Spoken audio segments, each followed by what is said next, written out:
What are you doing? All right, guys. So Min, my friend, the friend of the channel, just dropped off a bunch of stuff, all these parts. Got to go through them. He was like, hey, man, can you build me a budget PC real quick? And I was like, yeah, dude. What do you got? To give you guys a little hint, it did pretty well for the parts that we have here.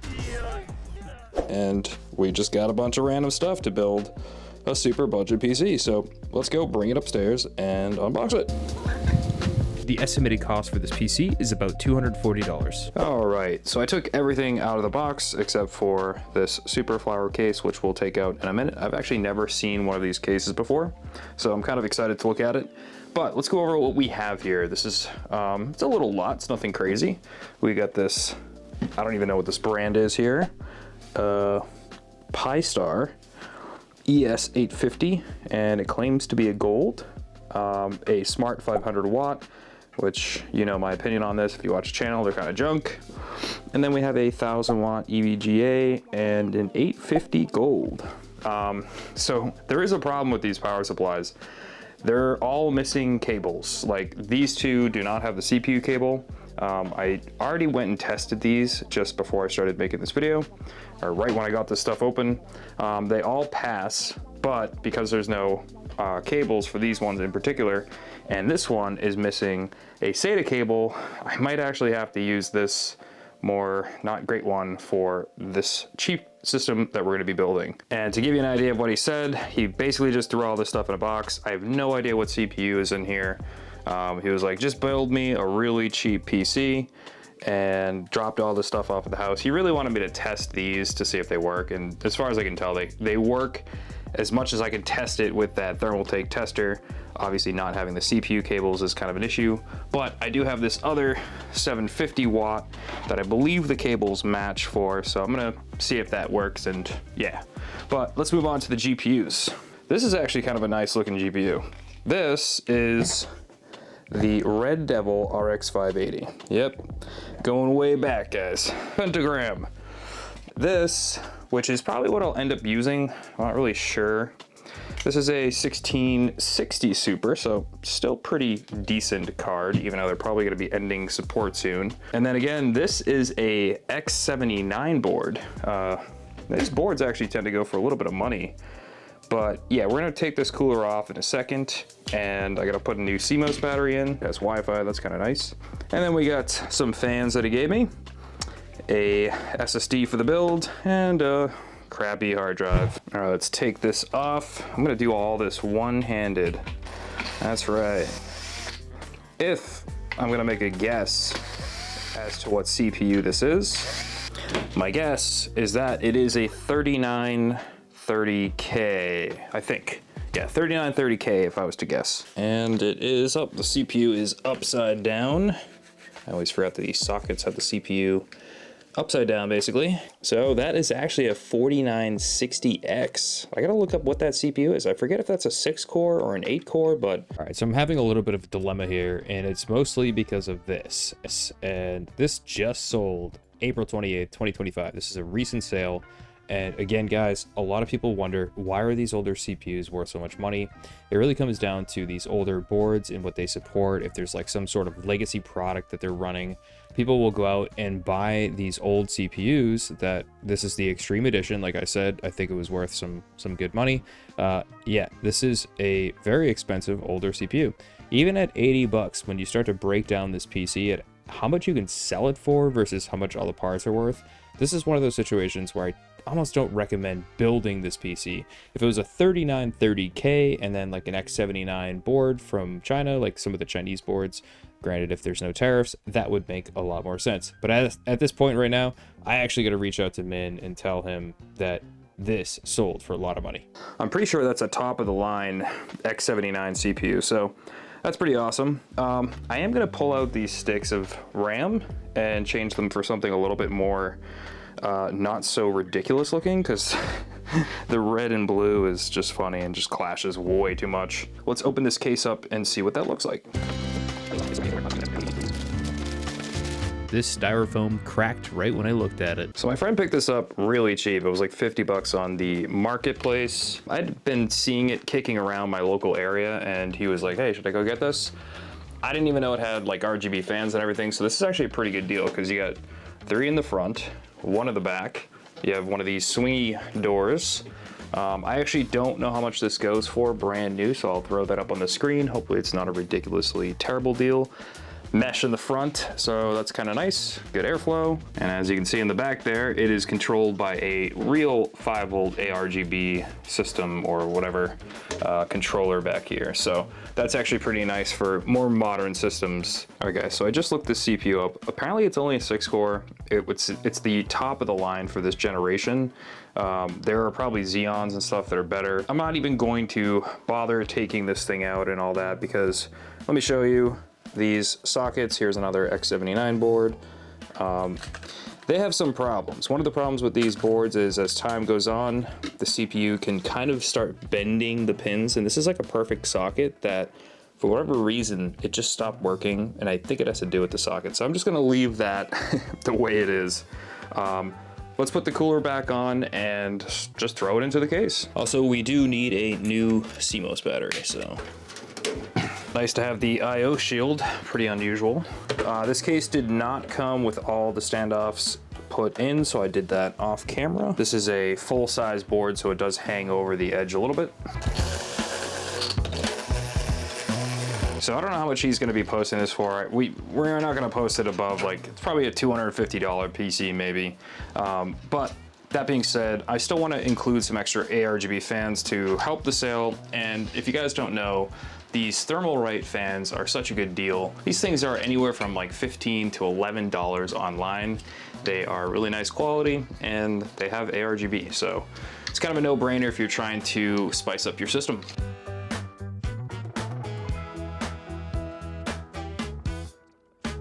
So I'm not gonna play any risky games with the other power supply, and since we're just gonna go with the 1650 Super, this Smart 500 is gonna do just fine. Again, I would not normally recommend this PSU just because its quality is pretty questionable. If I had picked these parts out myself, I would have gone with something like an EVGA 450 or something along the lines of that. Just in case you guys do end up with one of these older boards, the front panel headers are a little different. For example, the power switch, I believe, is all the way over here on the end, and then the reset switch is the last 2 bottom pins, which this case does not have a reset switch. So we just gotta hook up the HD cable here, the HD hard drive cable, which sometimes I don't even hook that up. And then the power LEDs are separated at the very top, and you have plus and minus. Same with the newer style, they're just not separated on the newer one. So a little bit different. If you go to look up like a diagram on the internet or something, you're gonna have probably a harder time. So just make sure you look up your board if you have one of these old boards. And then of course, we cannot forget the HD audio, which on this board is in the same spot, and the USB 3, which I'll just plug in real quick. I'll tell you one thing I really don't like about this case is up here. I really wish they put a rubber grommet because you can really see that mess of cables back there. It might be better when the back panel's on and it's black and you don't see it, but you still can kind of see it a little bit. Now it's time to pop in the 1660 Super, and this hard drive, and this 240 gig SSD. So I decided before I put the GPU in, I need to check the paste and repaste this because if you don't repaste cards, they will run poorly, especially at this age.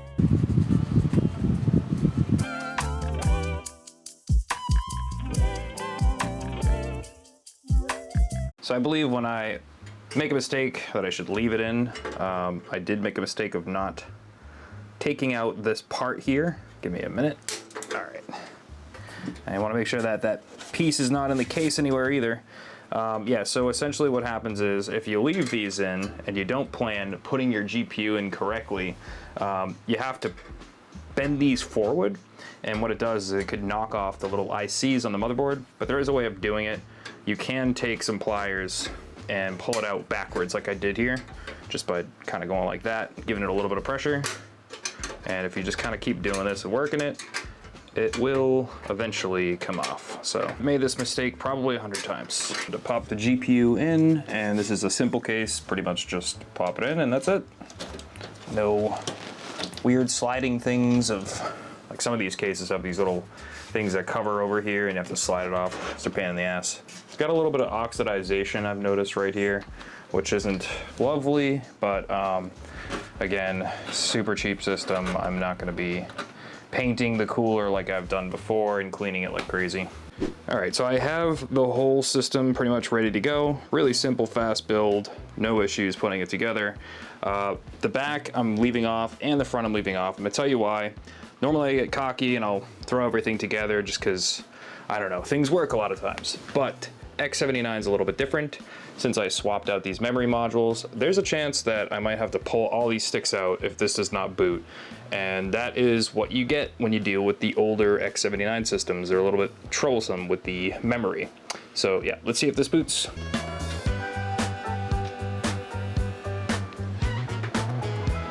All right, looks like we got all the RGB working. And the fans are a little loud. Got a post. That was actually, what's that line that happens in the James Bond GoldenEye 007? It's too easy. Half of everything is luck, James. And the other half?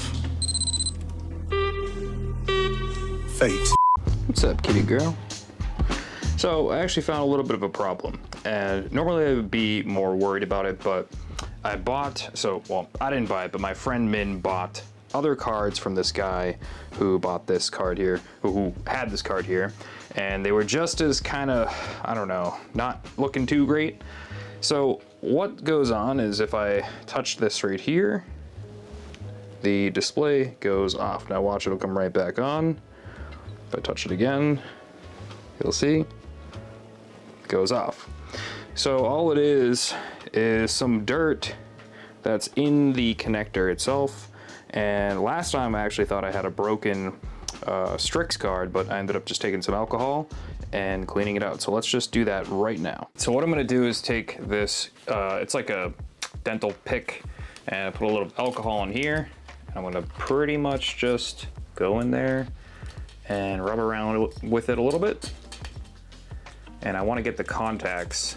Unfortunately, this is the only way I could do this last time. It took a little bit of time to actually clean it up well. God, I cannot talk today.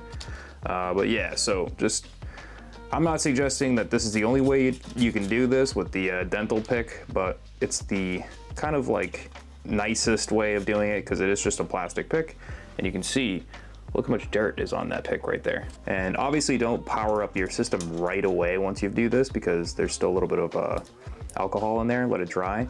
But it is perfectly fine to use the alcohol. All right, we're back in Windows. Ultimate test. We don't want this to happen because if somebody moves the computer around a little bit and it does this, then that would be terrible.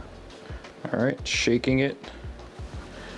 Doesn't seem to be up. Oh. That was a lot of shaking though. Like I'm moving it pretty good. So it could also be my cable, but like this is a good amount of shaking. Any more shaking, like pulling it almost out, you know? But maybe it was just a fluke where I was changing the desktop settings because I did just connect the Ethernet. So yeah, I'm happy with it. Guys, so it's the next day and it took an atrociously large amount of time to download the new Call of Duty. For whatever reason, the shader installation took also a crazy amount of time. It was like over an hour just to compile the shaders. Let's jump into some Call of Duty. We're actually doing pretty well here.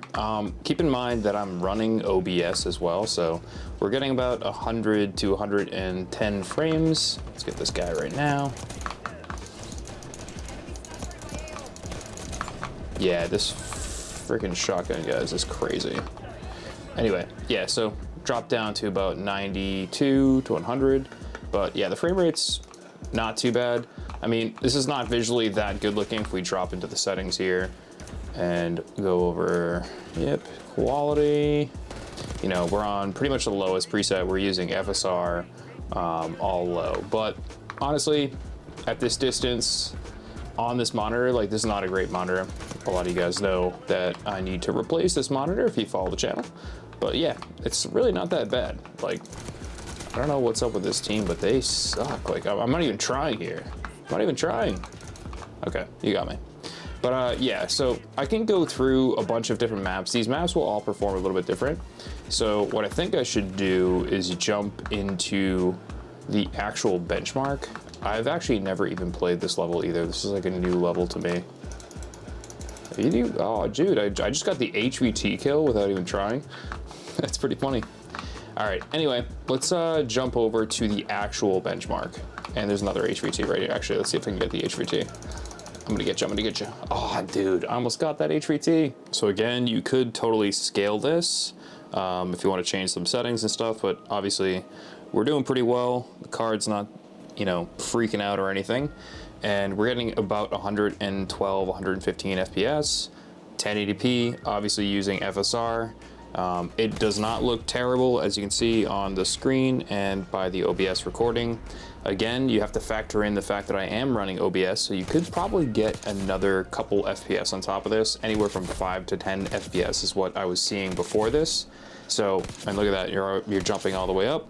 So this is really a pretty good experience considering how old this system is. This is a 6-core from almost a decade ago, or actually it is a decade ago. It's over a decade. So unbelievable experience for the amount of money that you're spending on these products. I'm not gonna lie, so the loading, I am not used to how slow this is loading, so I would definitely suggest an SSD for stuff like this game. It's pretty easy to get really used to the SSD and then go back to a hard drive and be blown away about how slow it is. All right, so we're obviously getting pretty terrible frame rate here. Looks like about 45. So let's jump into the settings and see what we gotta change, because obviously we gotta change something. Graphics. So we're running the Super Resolution 2.1. Let me see here. We obviously need to use this. This could be a game where you could run the 3 if you really wanted to, but I would say everything should be on low.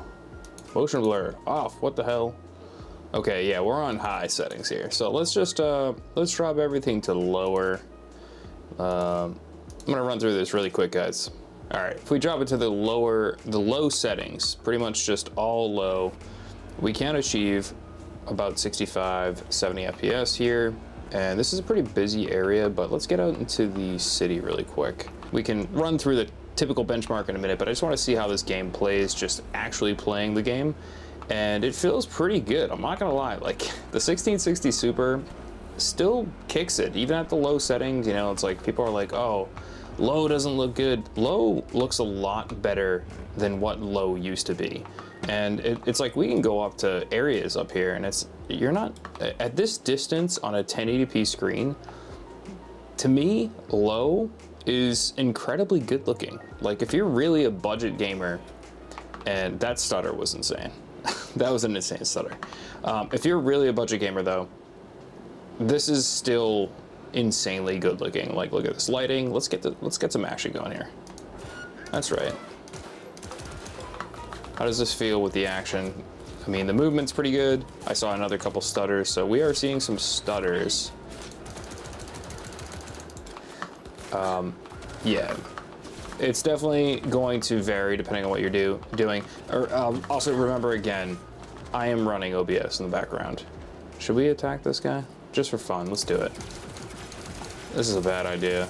Really bad idea, I think. But, again, there you go, some big stutters. We're dropping into the 40s, dropping into the 30s.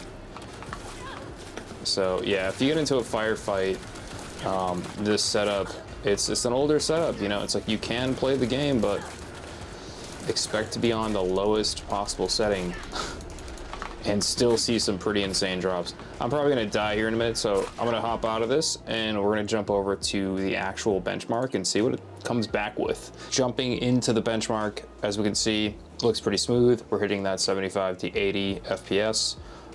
Again, this is the reason why when people just show benchmarks like this, you can't take everything 100%. And the reason is because in the game itself, you're gonna see way different situations. Moving the mouse around really fast or moving the controller around really fast, you'll get stutters, you'll get hiccups, you'll get like information that's different. Like, we're jumping up to the 100 FPS range right now.